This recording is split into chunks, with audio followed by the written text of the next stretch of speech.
իսկ այնտեղ վերևում գտնվում են միայն երկնային մարմինները։ Իսկ այդ երկնային մարմինները դա փրկագնվածների մարմիններն են, եւ որպեսզի ինքնես այնտեղ պետք է ունենաս կատարյալ սեր,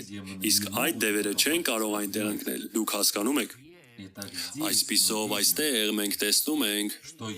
որ միակ տեղը, որտեղ նրանք կարող են կենդանի մարմին ձեռք բերել, երկրի վրա է։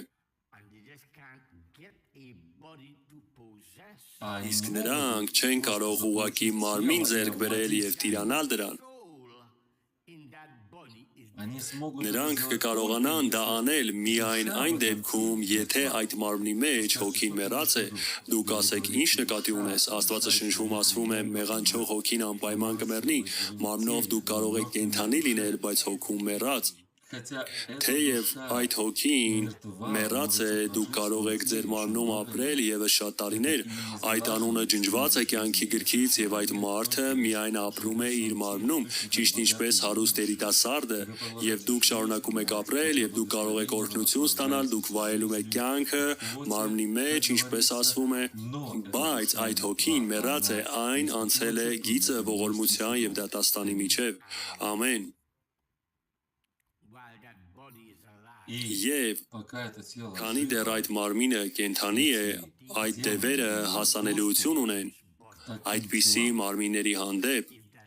եթե այդ մարդու անունը ջնջված է գրքից։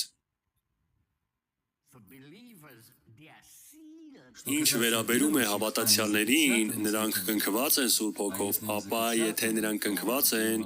ապա դևերը չեն կարող մտնել նրանց մեջ, նա կարող է նրանց ընկճել, նա կարող է փորձել պատերազմել նրանց հետ եւ հարվածել նրանց եւ այդպես շարունակ, նա կարող է նրանց կյանքը դժբախտ եւ ունայն դարձնել,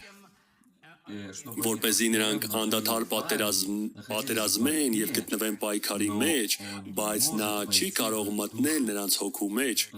որովհետեւ նա հայտնվել է դրսից կնքված, քանի որ Սուրբ Հոգին կնքել է նրանց Քրիստոսի մարմնի մեջ։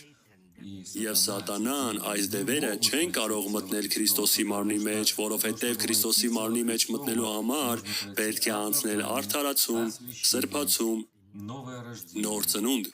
եւ մեկ հոգով դուք մկրտվեցիք Քրիստոսի մարմնի մեջ։